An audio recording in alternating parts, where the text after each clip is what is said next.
নিম হৈছে এক ঔষধি গছ, যাৰ প্ৰায় সকলো অংশ স্বাস্থ্যৰ বাবে উপকাৰী বুলি গণ্য কৰা হয়। আয়ুৰ্বেদত নিম ঔষধি গছৰ এক গুৰুত্বপূৰ্ণ ভূমিকা আছে। আজি আমি আপোনালোকক নিম পাতৰ উপকাৰিতাৰ বিষয়ে কিছু জনাবলৈ চেষ্টা কৰিম। নিম পাত খালে কৃমি নাশ হয় আৰু মেলেৰিয়া ৰোগৰ পৰাও পৰিত্ৰাণ পাব পাৰি। নিম পাত বসন্ত ৰোগ প্ৰতিৰোধ কৰে।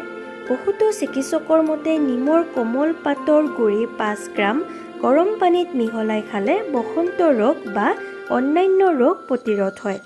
জণ্ডিছ আৰু বহুমূত্ৰ ৰোগত নিম পাতৰ ৰস খালে বা নিম পাত ভাজি খালে সুফল পোৱা যায়।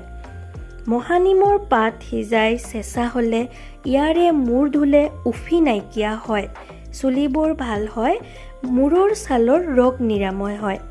সকলো প্ৰকাৰৰ খৰ-খজুৱতি, ছালৰ ৰোগ, ফহাবতীয়া আদি ৰোগত মহানিম গৰম পানীত সিজাই গা ধুলে এইবোৰ ৰোগৰ পৰা পৰিত্ৰাণ পোৱা যায়।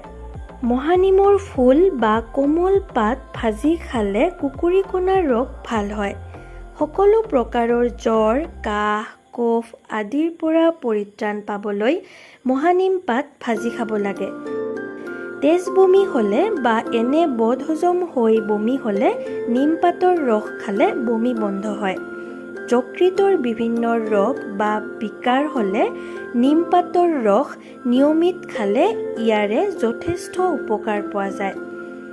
দাঁত উজ্জ্বল আৰু সুস্থ কৰি ৰাখে নিম পাতে। দাঁতৰ সৌন্দৰ্যও বৃদ্ধি কৰে নিম পাতে। মূৰৰ ওকণি হ'লে নিম পাত সিজাই মূৰত সানিলে ওকণি নাইকিয়া হয়।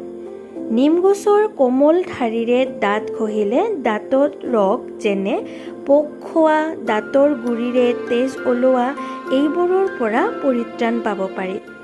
নিমৰ গুটি বা পাত চূৰ্ণ কৰি খালে কৃমি, বাত, অৰ্শ, কুষ্ঠ, বাতৰক্ত আৰু প্ৰমেহ ৰোগ নিৰাময় কৰিব পাৰে।